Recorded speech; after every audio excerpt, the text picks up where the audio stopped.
continuación, Hablan las Paredes, programa mixto, informativo y de opinión, con elementos de lenguaje, salud, sexo y violencia, solo para adultos. Producción nacional independiente, 19.477.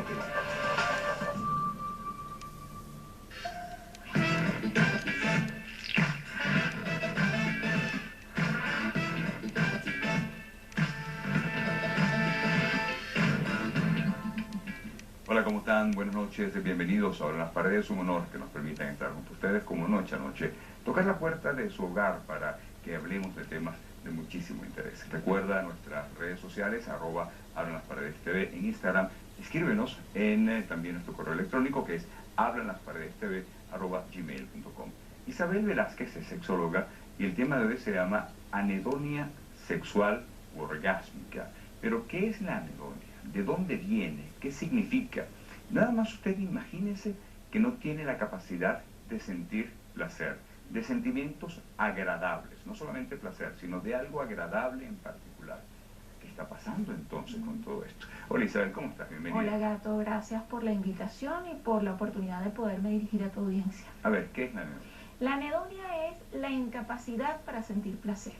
Hablamos de que esto es básicamente un síntoma de depresión, cuando es persistente y cuando es recurrente. Ahora, puede verse a una cantidad de factores ambientales, psicológicos y hasta orgánicos. Cualquier cantidad. Cuando hablamos de anedonia orgásmica o sexual, es una mujer u un hombre que tienen llegan al orgasmo, hay eyaculación en el varón, hay orgasmo en la mujer, pero luego sienten una sensación de vacío y no experimentan el beneficio psicoemocional del orgasmo, que es esa cosa de sentirte conectado, de sentirte empoderado, sentir bienestar. Llegaste al clima. Exacto, ese bienestar subjetivo. De hecho, en el manual diagnóstico en sexología se tipifica como una alteración subjetiva de la respuesta sexual. Esto es muy importante, es subjetiva. Porque el orgasmo es físico, claro. O sea, hay un componente neurológico, claro. Es un sistema autónomo del cuerpo que da una respuesta física, que es la respuesta del orgasmo, claro. Tanto en la mujer como en el varón. Pero todas estas, creo que es la dopamina, ¿cierto? La que está involucrada allí. Así entonces, es. Si la dopamina está, que es la que nos hace sentir bien, entonces, ¿qué pasa? ¿Está o no está presente en todo esto? Hay una desregulación, porque en el núcleo accumbens, que es la zona del cerebro límbico que está vinculada con el placer, esa dopamina no se produce en cantidad suficiente o no se absorbe en cantidad suficiente. Entonces eso es lo que produce esa desconexión entre lo que yo percibo como placentero y lo que está sintiendo mi cuerpo en ese momento. Entonces, ¿qué pasa aquí? La persona afectada se siente inadecuada, se siente extraña, siente como decir, bueno, es como me comí un chocolate pero no me sabe nada. No me sabe nada. O sea, siento una sensación de vacío y esto puede repercutir negativamente en la conducta sexual, porque ¿qué pasa? Si yo tengo sexo para sentirme bien y ya yo he tenido esas relaciones anteriores y mi satisfacción ha sido psicológica, ha sido total, y yo comienzo a tener relaciones sexuales, hablamos de relaciones sexuales coitales o de autoejercicio de la función sexual también, claro. Y siento un vacío, puedo empezar a buscar estímulos más fuertes. ¿Más fuertes? ¿Cómo qué? O sea, como tener una actividad sexual de riesgo. Entiendo. Tener una actividad sexual, etcétera. Exacto, parafilias o otros estímulos distintos que yo no he probado. Intentando encontrar entonces ese placer que no consigo de la vida normal. Que no consigo de la forma tradicional, normal. Exacto, de la forma o de las rutas de placer que ya yo he experimentado antes, que antes me satisfacían. Entonces, esto puede ser una puerta, es una complicación de este trastorno de la anedonia orgásmica para comenzar una actividad sexual desordenada, por así decirlo, que puede conducir a una adicción. Ok, pero estamos hablando de varias cosas que son muy interesantes. Acaba de mencionar y decir que antes me satisfacía, es decir, estamos hablando de una persona que sí tenía orgasmo, que sí conoce lo que es la sensación orgásmica y que de repente en este momento, por alguna situación X, ha perdido eso. O sea, no estamos hablando de una persona anorgásmica en ningún momento, sino de una persona que sí conoce el placer orgásmico, más ha perdido entonces la sensación, no sabemos todavía entonces por qué. ¿Ok? Entonces eso es quizás, como podemos definir también la patología, también podemos hacer un diagnóstico cuando ya hay algo que se hace recurrente. Sí. ¿Qué tanto es recurrente? Recurrente nosotros hablamos de 6 meses o más. Okay. Porque puede ser inclusive persistente y no recurrente. ¿Cómo así?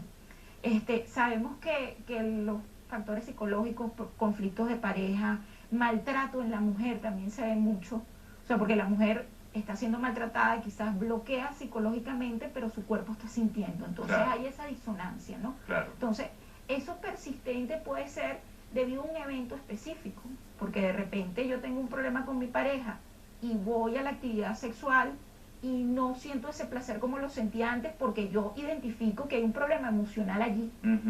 Pero puede darse que ese problema emocional no sea tan identificable, sino que esté subyacente, o que sea parte de una depresión, o que sea parte de abuso de sustancias, que también sucede, claro, parte de abuso de alcohol, parte de un trastorno relacionado con hormonas, baja testosterona, alta prolactina. O sea, hay muchos factores que hay que hacer un diagnóstico diferencial de la persona que viene a consultar. Por lo general, la inquietud es: siento un vacío después de la actividad sexual, identifico que tuve un orgasmo, pero no me siento bien, no sé qué me está pasando, no es igual que antes. O sea, okay, pero ese vacío es un vacío emocional. Emocional, subjetivo. Es emocional y es subjetivo. Ok, vamos a seguir hablando entonces de este tema en la próxima parte. Quédate con nosotros, están en Abra las Paredes por Lois, ya venimos.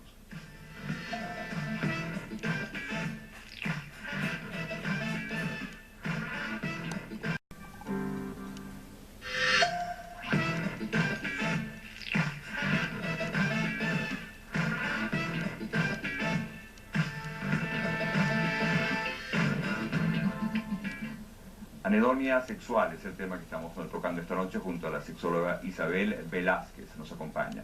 Estamos hablando que justamente la patología, ¿podemos llamar la patología? Sí, ok. La patología entonces es algo subjetivo, pero la respuesta del cuerpo no lo es más bien, si estamos hablando del cerebro límbico, también podemos incluir el reptiliano, que es el más básico, el instintivo. Sí. Entonces, independientemente, como bien decías, y lo describiste muy bien, una mujer que puede estar siendo abusada, no quiere, está en ese momento en un choque emocional importante. Sin embargo, el cuerpo está reaccionando de una forma. ¿Cómo manejar eso? Porque resulta que, o sea, a ver, cada persona es distinta. Hay casos de mujeres maltratadas que son anorgásmicas. O sea, que bloquean, que su mente llega a bloquear la respuesta corporal. Pero hay casos de mujeres maltratadas que no. O sea, que su respuesta está conservada, se produce, pero hay una disonancia. O sea, estoy sintiendo esto, pero no lo quiero sentir. No lo quiero sentir. O estoy sintiendo esto, que es mi cuerpo, pero mi mente está en otro lado. Entonces, o sea, por eso es que hay que individualizar cada caso y hacer el diagnóstico diferencial, porque se debe a muchos factores que pueden coincidir en el diagnóstico. Yo te iba a comentar algo con respecto a la depresión. Ahora, en estos momentos hay mucho diagnóstico y mucho subdiagnóstico también de depresión. La anedonia orgásmica se puede presentar también con anedonia generalizada. O sea, quiero comer algo, me lo como y no me sabe igual. Quiero ir al cine, voy a ver la película y estoy tan preocupado que no me concentro, ¿no? No hay una concentración allí. Entonces, nosotros podemos hacer, como sexólogos orientadores, interconsulta con el médico psiquiatra. Claro. Cuando vemos que el caso de anedonia orgásmica va hacia lo que puede ser un diagnóstico de depresión mayor. Pero ¿qué pasa con los antidepresivos? Los antidepresivos mayormente prescritos en estos momentos son inhibidores selectivos de recaptación de serotonina. Es decir, fluoxetina, paroxetina, sertralina, que son los más prescritos. Claro, pero trae como consecuencia. Pero trae como consecuencia un bloqueo del deseo. La persona que tiene anedonia orgásmica no tiene afectado su deseo, porque busca la actividad sexual. Lo que pasa es que no siente la misma satisfacción que antes. Entonces, si estamos ante un paciente o ante una persona orientada que tiene su pareja y no quiere la afectación de su deseo, y vamos a interconsulta con psiquiatra, no le puede mandar ese tipo de antidepresivo porque le va a afectar el deseo. Obviamente. Entonces tendría que mandarle un antidepresivo de una generación anterior, como la mirtazapina, inhibidores de la monoaminooxidasa, o sea, otro tipo de antidepresivos que farmacológicamente no le afecta el deseo sexual. Entonces, o sea, es un diagnóstico complejo y que tiene muchas aristas que hay que observar. ¿En quién se está presentando más? ¿En hombres o mujeres? En mujeres se presenta más. ¿Y a qué se debe creer? En mujeres. Bueno, porque la sexualidad nuestra es más compleja. y el componente emocional es más importante. Cierto. Entonces, quizás la mujer va a la actividad sexual buscando el orgasmo, sí, pero el orgasmo con satisfacción psicoemocional. Entonces, cuando llega el orgasmo y no hay esa conexión, entonces hay ese extrañamiento que es propio de esta patología. Pero entonces, a todas esta patología también se puede presentar en una relación que ya está en sus estertores, por decirlo algo. O sea, ya no nos amamos, ya no tenemos lo mismo, no sentimos lo mismo, etcétera. Y entonces, en la mujer en particular, si no hay esa conexión psicoemocional, como decías, entonces pudiese de alguna otra manera estar respondiendo de esa forma. Claro, porque hay subyacente un conflicto de pareja. Entonces, allí habría que trabajar focalización sensorial, reestructuración cognitiva, inteligencia emocional también, porque cuando hablábamos de que de repente habían algunos casos que desordenaban la conducta sexual, que llegaban a buscar otro tipo de estímulos o relaciones extramaritales o relaciones de riesgo, hablamos de que la persona dice, o sea, empieza a utilizar el sexo como una muleta, o sea, como decir, bueno, el sexo me hacía sentir bien, yo me siento mal porque identifica que no hay algo normal, quiero volverme a sentir bien. Entonces utilizo el sexo como una muleta emocional, no estoy expresando mis emociones. Claro. O sea, no estoy siendo inteligente emocionalmente. Claro. Estoy utilizándolo como una droga, o como un medicamento, o como un placebo, o como algo que me genera placer momentáneo para sentirme mejor. Entonces, o sea, también hay que trabajar esa parte. Claro, obviamente, pero el detalle está en que independientemente de que estés buscando tocar esta puerta, al final el resultado va a ser el mismo. Claro. Si la causa no se termina de tratar. Exacto. ¿Cómo damos con esa causa? Bueno, con una entrevista extensa, con un diagnóstico preciso, donde se haga la historia del paciente detalladamente, donde se hable de su parte sociocultural también, porque hay bloqueos religiosos, bloqueos familiares, tema de crianza, actitudes negativas con respecto al sexo. Creencias. Todo eso, porque si sabemos que, como habíamos hablado, es un componente físico que se está presentando de manera normal y está conservada una respuesta sexual, pero todo en este trastorno es subjetivo, entonces hay que hablar de esas subjetividades. Claro. O sea, cuando ya tú agotas la entrevista y te das cuenta que en esas subjetividades no está la causa, entonces, bueno, ahí es cuando podemos acudir a una interconsulta con el psiquiatra o con el médico endocrino para ver el tema de prolactina, que esto puede darse también en mujeres que ya han pasado la cuarentena después del embarazo, entonces sienten un extrañamiento en su respuesta sexual desde el punto de vista subjetivo. Entonces ahí hay que ver, mira, estás amamantando, hay una prolactina alta, puede ser normal, o sea, puede ser simplemente una fase, no un trastorno. Pero es un tema tan complicado porque al ser subjetivo es absolutamente individual, que es la otra cosa. Entonces no puede ser tratado de la misma manera, o sea, no hay un formulario un manual que diga, te va a tratar, tómate esto, o sea, hay que hablar con la persona, con cada uno de ellos. Vamos a hablar de ese tratamiento entonces en la próxima parte y soluciones, ¿te parece? Ya venimos con más, quédate con nosotros, esto es Abran las Paredes, ya venimos.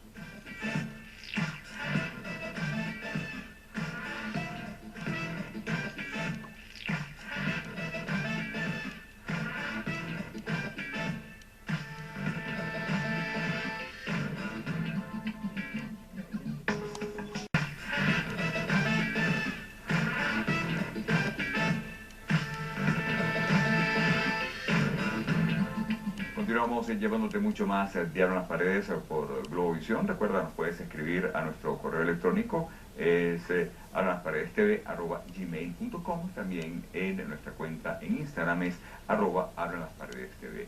Anedonia sexual, orgásmica en particular, Isabel Velázquez, sexóloga, nos acompaña. Antes de hablar de esos tratamientos que son tan múltiples como las personas que lo pueden padecer, que es otra de las cosas, pues estamos hablando de una patología que es absolutamente subjetiva. Imagínense qué tantas cosas se pueden hacer por ahí. Hay un elemento que quiero dejar claro. En el hombre, cuando nosotros muchas veces decimos llegué al orgasmo, van de la mano eyaculación y orgasmo. Son dos factores y dos procesos distintos. Y se presenta también la anedonia. Sí, se presenta. Se llama anedonia eyaculatoria, porque está la eyaculación, que es la emisión del semen, que el varón la identifica perfectamente, pero el orgasmo es más psicológico, en el varón también. Inclusive se han visto casos de pacientes que tienen lesiones medulares, que quedan en silla de ruedas, que no tienen una respuesta eyaculatoria, pero tienen respuesta orgásmica. Así es. Pacientes que han sido de cáncer de próstata, que han tenido remisión total, o sea, resección total de la próstata, no tienen eyaculación, pero tienen orgasmo. Entonces, por lo general el varón no suele separar ambos procesos porque se dan al mismo tiempo. Quizás con entrenamiento, lo que se llama tantra y tal, el hombre pudiera tener orgasmo sin eyaculación, sin llegar a la eyaculación. Pero en condiciones, vamos a decir, frecuentes o normales, o lo tradicional o lo común, es que se den al mismo tiempo. Entonces, en este diagnóstico de anedonia eyaculatoria, el varón dice, bueno, yo eyaculé, pero no sentí nada. No sentí nada. Exacto.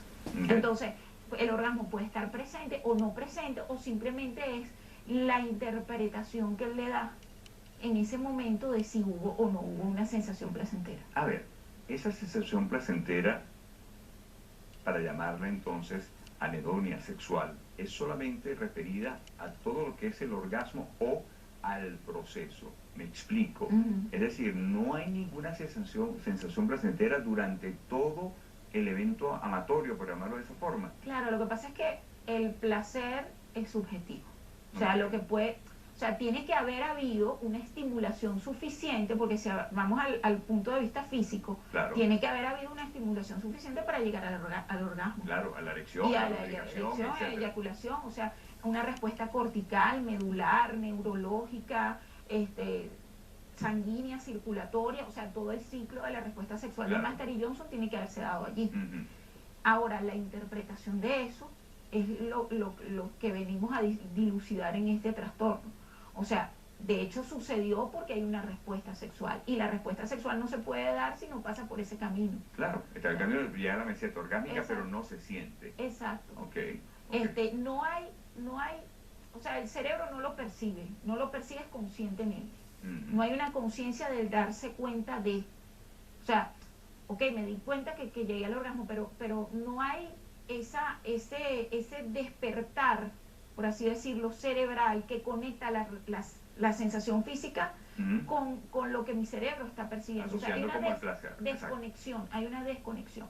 Por eso que entre los tratamientos está esto de la focalización sensorial. La focalización sensorial no es más que una serie de ejercicios que se le mandan a las parejas a hacer en la intimidad de su hogar. Como por ejemplo un masaje donde se toca todo el cuerpo y se sienten las sensaciones del cuerpo más allá de la parte genital, más allá de las zonas que consideramos erógenas tradicionalmente.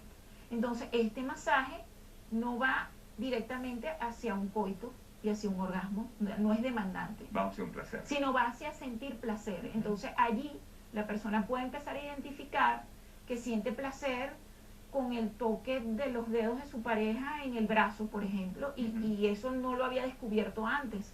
Entonces está conociendo nuevas rutas para su placer, distintas a esas rutas que por el mismo estrés, el mismo cansancio que tú hablabas de la relación quizá, o por algunas circunstancias particulares de este paciente, se han perdido o se han vuelto demasiado predecibles. Entonces, al tú buscar esas rutas alternativas, tú dices, ya va, estoy sintiendo un placer distinto que al final me va a conducir igual al orgasmo luego de estos ejercicios, porque no es esa la finalidad, pero que estoy descubriendo un placer distinto, un placer nuevo, que voy a incorporar a mi ruta tradicional de placer.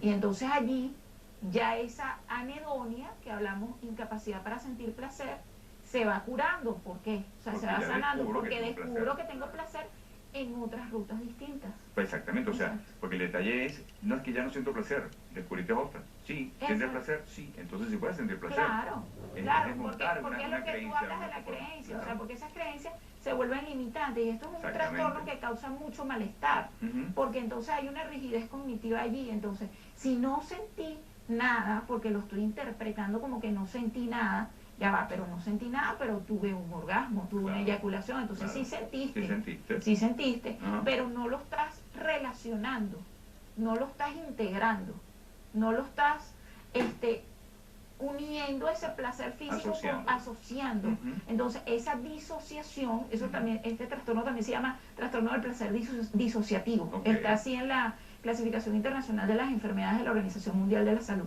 Entonces, esa disociación, ¿qué es lo que pretende el tratamiento?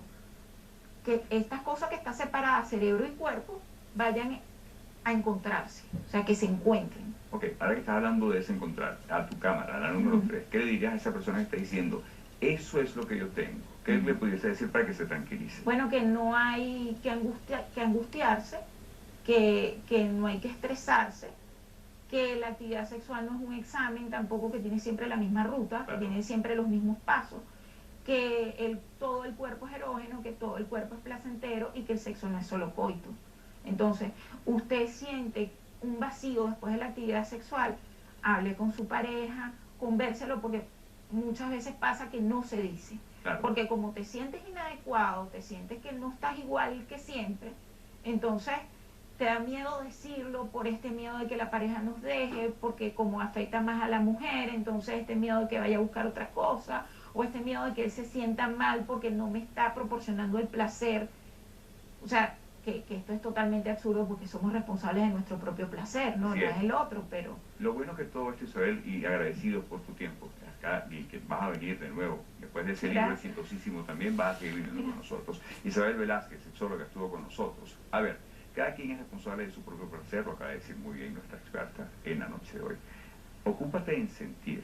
Si es algo subjetivo, es que tú tienes el dominio. ¿Qué puedes hacer tú entonces para reencontrarte con ese placer? Piensa en eso, y que tengas muy buen sexo. Feliz noche.